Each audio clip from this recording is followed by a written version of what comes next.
Chef confrère, Monseigneur Bertrand Manchette, révérend Père, révérend supérieur général, Mère Ida Côté, avec son conseil et toutes les sœurs de la congrégation, Sœur Jacqueline Abinassif avec ses parents et amis, chers frères et sœurs. Avant tout, je dois vous dire que la région ici est si belle. Moi, je pense si Monseigneur Bertrand accepte de changer de position, il va à Montréal et je reste ici. Elle est certainement plus belle parce que la congrégation, votre congrégation est ici. En premier lieu, je tiens aussi à exprimer ma joie pour la présence avec nous de mon confrère, Monseigneur Manchette, appelé comme tout évêque, prince de l'Église. Personnellement, je suis fier d'être un des évêques du Québec, pour apprendre à leur porter comment être prince de l'Église, parce qu'il y a une définition spéciale, une définition réelle. Et moi, je pense surtout par leur humilité, leur douceur, leur bel exemple, leur choix de pauvreté, leur courage, leur confiance en Dieu et en l'homme, et leur joie en exerçant leur mission envers l'Église et leurs fidèles. Alors, selon mon opinion, c'est la meilleure façon de définir le sens d'être un des princes de l'Église en service. Courage, confiance et sainte joie dans la mission sont les propres mots de Mère Marie-Élisabeth, fondatrice des Sœurs Notre-Dame et Saint-Rosaire, qui ont tracé le chemin à de nombreux cœurs en recherche d'une rencontre intime avec le Christ, notre bon Maître. Des générations après générations se sont succédées en portant le message de cette vénérable mère avec courage, confiance et joie, qui s'est transformée en prière, action et éducation chrétienne, en particulier auprès des jeunes, en vue de porter l'étendard du Christ qui a porté le poids de nos péchés et nous a sauvés par son précieux sang. La vie religieuse est un lieu où la religieuse, malgré tous les défis, retrouve la sérénité, la sécurité, la paix et le bonheur. Chaque fois qu'elle découvre la présence du Christ avec elle et pour elle. Cette présence déborde en tendresse jaillissante, capable de supprimer de sa vie la sécheresse qui peut l'atteindre en raison de son éloignement du Seigneur. Seul le Christ peut donner un sens à la vie consacrée. Il est difficile d'expliquer par des raisonnements humains, surtout ceux qui prévalent dans notre société actuelle. Plusieurs voient en cette consécration une folie et le port de la croix une chute, alors que plusieurs autres y voient une sagesse et une bravoure. On se souvient ici des paroles de Saint Paul citées dans le premier lettre aux Corinthiens, car si le monde, dans la sagesse de Dieu, n'a pas connu Dieu par la sagesse, Dieu a choisi de sauver les croyants par la folie du langage. En effet, le langage de la croix est folie pour ceux qui se perdent, mais pour ceux qui se sauvent, il est puissance de Dieu. N'est-ce pas là le courage du message que nous sommes invités à vivre dans la joie et dont nous a parlé Mère Marie-Élisabeth? N'est-ce pas là aussi l'objectif que cherche à réaliser Sœur Jacqueline Abinassif et pour lequel elle a tourné des pages du livre de sa vie pour ouvrir d'autres pages afin d'y rédiger l'histoire de sa nouvelle vie avec le Christ. Elle a tourné ces pages parce que le Christ l'a appelée par son nom, l'a conduite par la main, lui a éclairé la route et tracé le chemin. Il l'a appelée outre-mer, car la terre entière est à lui.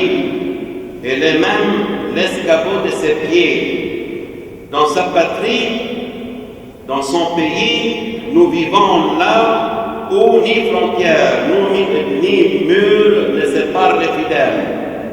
C'est là que tous deviennent un et que lui devient tout à tous. Son Église est notre terre, notre identité et même notre passeport. Jacqueline Abinassir est née le 11 janvier 1969 dans un village de montagne libanais appelé Majd el-Mouj.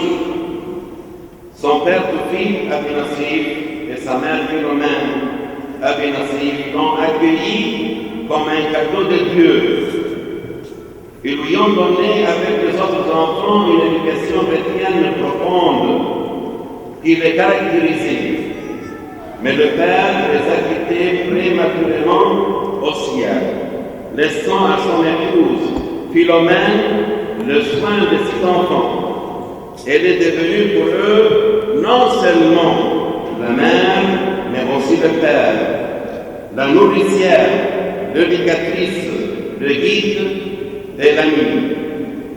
Joseph, Jocelyne, Jacqueline, Manon, Tony et Roy ont joui ensemble de la beauté de la vie fraternelle, ont affronté les difficultés de la vie et joui de ces moments heureux, formant ensemble une famille unie, chrétienne, à une période où les familles étaient disloquées et où le Liban était déchiré par la guerre.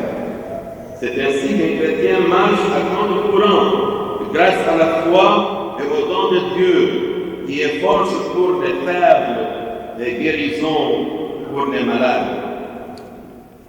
Toufi, le Père, participe aujourd'hui à ce moment présent du ciel, avec sa femme et ses enfants ici présents, au mariage de Jacqueline, qui a choisi aujourd'hui l'époux le plus beau, le Christ lui-même. C'est plutôt le Christ qui l'a choisi en premier, en lui soufflant un appel dans un cœur à cœur intime. Cet appel, Jacqueline a essayé de le décliner et de le laisser sans réponse. Une année complète a passé avant que Jacqueline ne réalise que c'est le Christ qui l'appelle, afin qu'il soit lui et à lui seul. Fait étonnant, un jour, le 12 juin 1991, exactement à 5 heures du matin, Jacqueline se réveille soudain en continuant à entendre le Christ lui dire « Femme, n'aie pas peur, souviens-toi que je serai toujours avec toi. » C'est alors que Jacqueline s'est détachée des liens de la terre et fut née de nouveau au Christ. Aujourd'hui, elle lui dit « Pour toujours, je veux te garder mon amour et rester avec toi fidèle à mon alliance. » C'est ce que nous venons d'entendre dans la lettre de Saint Paul. Rien ne peut nous séparer de l'amour de Dieu qui est dans le Christ Jésus notre Seigneur. Sœur Jacqueline, ton engagement et ton union au Christ aujourd'hui doivent se traduire par des actions selon les commandements du Christ dans l'évangile du jour. Allez par toute la terre et annoncez l'évangile à toutes les nations. Et les disciples sont partis et Dieu travaillait avec eux et confirmait la parole par des miracles. Ne crains pas, Jacqueline, de porter le désert de la vie religieuse, le désert de l'Orient, à travers ton silence et tes prières, tes méditations, à la ville et à notre société en ébullition. C'est ma prière pour toi aujourd'hui. Je la présente au Dieu Tout-Puissant, afin qu'il te confirme dans ta vocation et bénisse l'œuvre de tes mains, et que tu annonces au monde la bonne nouvelle du royaume, comme tu le fais maintenant à travers la radio Voix du Seigneur.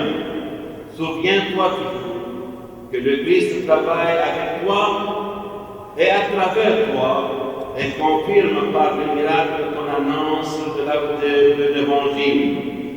Félicitations à toi, à ta bien-aimée communauté, à tes chers parents et amis, et à tous ceux que le Christ te mettra sur le chemin de leur vie. Enfin, je voudrais vous assurer que la liturgie me quitte.